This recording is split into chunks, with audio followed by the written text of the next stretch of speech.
Welcome back to Stacey Can Can. Today I am making dilly beans. It is an old family favorite. It's a must from a lot of folks. They are fantastic, they taste great. They're also a lot of work, but they're worth the work if you wish to put that much work into it. So what you need is 4 to 6 pounds of green beans. You can get them at your local farmer's market. You can get them at the store. If you can get them at a local farm, that's a little bit easier because they're often picked. The sooner you can pickle them off the vine, once they've been picked off the vine, the crunchier they're gonna be. The longer you wait, they're gonna get soggy. So just keep that in mind before you start making dilly beans. You're also gonna need, and we also, as a family, we prefer a brand called Blue Lake. Most of the farms know what that is.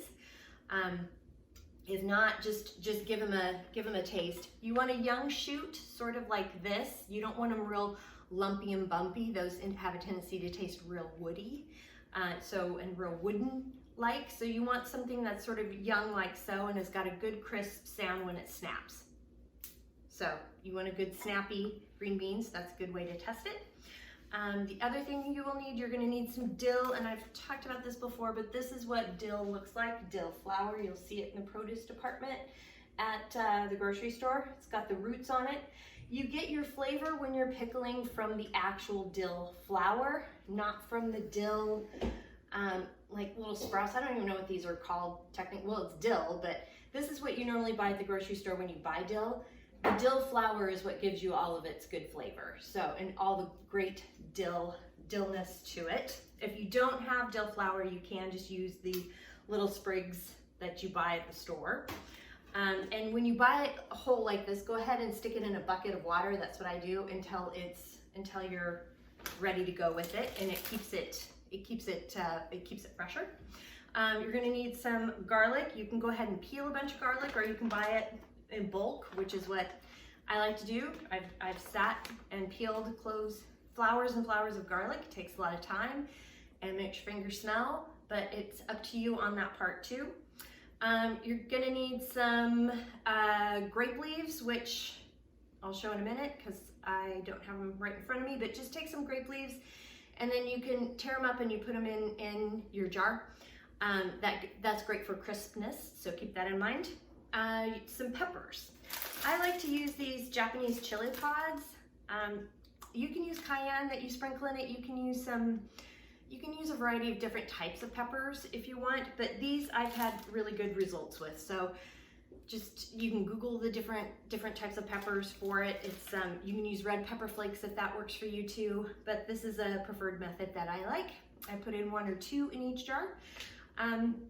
And then from there you make your brine. So with your brine you need 4 cups of vinegar. I like to use apple cider vinegar. I just like the taste of the apple cider for dilly beans. I use regular white vinegar for pickling or to make actual cucumber pickles, but I like apple cider for the green dilly beans. Keep in mind you gotta make sure it's a 5% acid for proper preservation purposes. You need some pickling salt, and again we use pickling salt because it doesn't have regular table salt is iodized, whatever. It's got iodine in it. So, but the pickling salt does not. If you use table salt, it will make it'll make your vegetables cloudy. It'll make the brine cloudy, and it's just not as aesthetically pleasing. Apparently doesn't make it taste different, but there you go. And here comes the dog. And then. So we got the pickling salt, oh, and then 4 cups of water. So that'll be your brine combination, which is what I use often with most of my pickling that I do. The tools you're gonna need is your funnel, you'll need your Headspace tool, your lid lifter, your jar lifter, your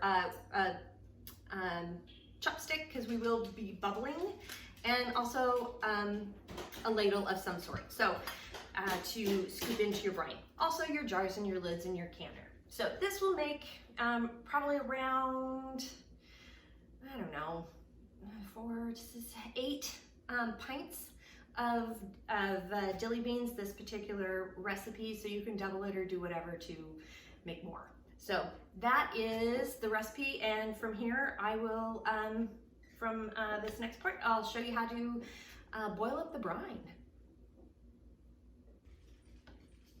So the first thing you're going to want to do when you start with your jars is I put in about a flower or so of about this much of the dill flower. It's kind of wilted, but that's fine. I put in about 1 pepper and I put in a clove of garlic. And then this is about how much of a grape leaf that I will put in. So the grape leaves come about this size. Sometimes they're bigger, sometimes they're smaller, whatever, but this is about as much as you need for a pint jar in my experience. You'll notice this one's got a little bit of, it's a little dead. I just pull that off. I don't put the stem in, I tear the stem off. I'll just pull this into thirds and do it like so. And again, I do leave the brown, I just tear the brown part off. So that's how you manage the grape leaves. The green beans themselves, they come in all different shapes and sizes. I just grabbed a handful out of the box. I actually grabbed 60 pounds because we're that nutty with beans.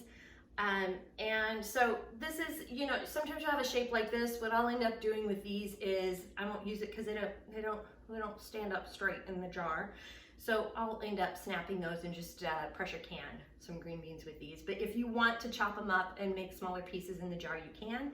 You can also get taller jars. There's a variety of sizes of jars that you can get for dilly beans or whatever, but I just use the pint jars. It works better for me. You want to snap the stem end off. You can leave this end on if you want, the pointy end if you want, or you can snap it off. It's up to you. Sometimes the pointy end gets a little soggy in there, and sometimes when you get your box of beans or however many beans you get, those end pieces can be soggy, so I'll take those off. I have a tendency to just sort of line them up like so in a line. As when it comes to stuffing, I like to tip it to the side, as you can see. Kind of tip it to the side. I'm gonna leave this one off to the side too. And then line them up and just make sure that the beans get they come about to this part of the jar, the first little lip of the jar, the ring or rim of the jar. Not all the way to the rim, but just about a ½ an inch down from it. And because you gotta make some room for headspace. And then I'll chop them. And then you just, just cut them in half and then just start stuffing them in the jar like so. It takes some time. It might challenge your relationships with your family. It might make you cranky, and it might really hurt under your fingernails, but they taste delicious when they're done.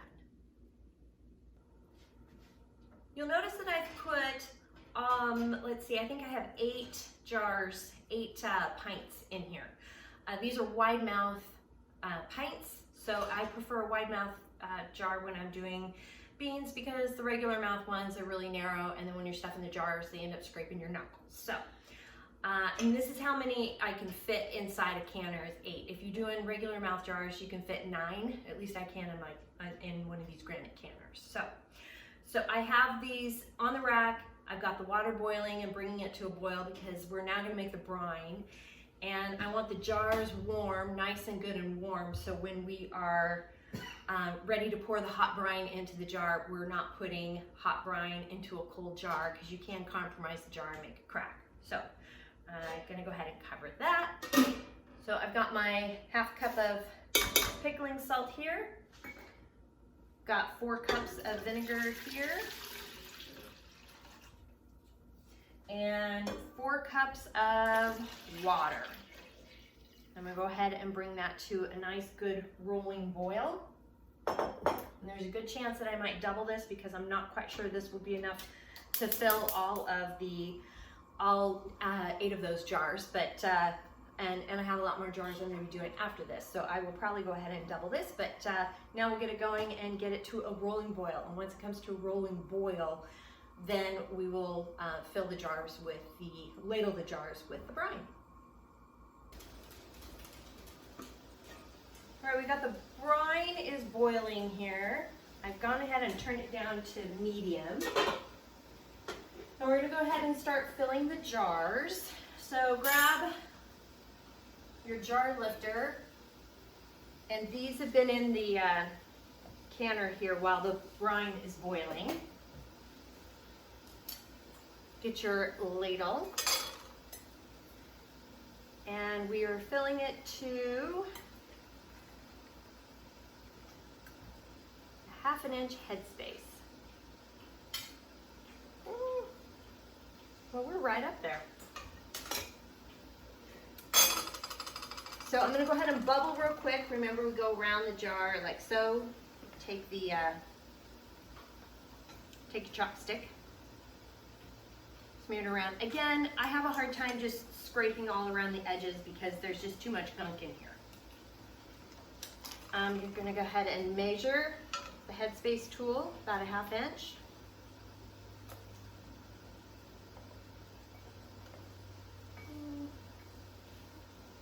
That's about right. You notice the beans are up a little bit higher than the brine. That's fine. Once they process and they kind of cook, they're going to shrink down a little bit. So then they'll be below the brine. Sometimes they'll be above the brine. It's not that big of a deal. They may discolor a little bit in storage, but that's okay. Or if you are really concerned about it, you can make sure they're stuffed down smaller. But add your lid. I cleaned the rim really well with I used the lid water. I'm gonna add the ring, a good hand tightening. Place it in your canner and repeat. Got the canner full. As you can see, I've got all of them staggered on the inside here. So we're gonna go ahead and lower it down lower the rack down into the water. I'm gonna double check here to make sure I have 1 inch of water over the jars, which I do, using my Headspace tool to measure that. So we'll go ahead and put the lid over the canner. I've got it up to boiling, and once it reaches a rolling boil, we'll set the timer for 10 minutes. All right, got a rolling boil going, and so I'm gonna go ahead and set the timer for 10 minutes. The timer's gone off. I'm gonna go ahead and lift the lid away from your face so you don't get a facial you don't want. And we're gonna gently lift the jar, the rack, out of the canner. Like so, and grab the lid lifter. I got one that sort of tipped a little bit, so I'm just gonna, I am gonna leave it where it's at. Just because it's gonna be the last one I take out of the canner because it helps balance it. If I like to leave one in the middle if I can. So we're gonna go ahead and take these out. Check that out. Isn't that pretty? Here's some greeny dilly beans for you.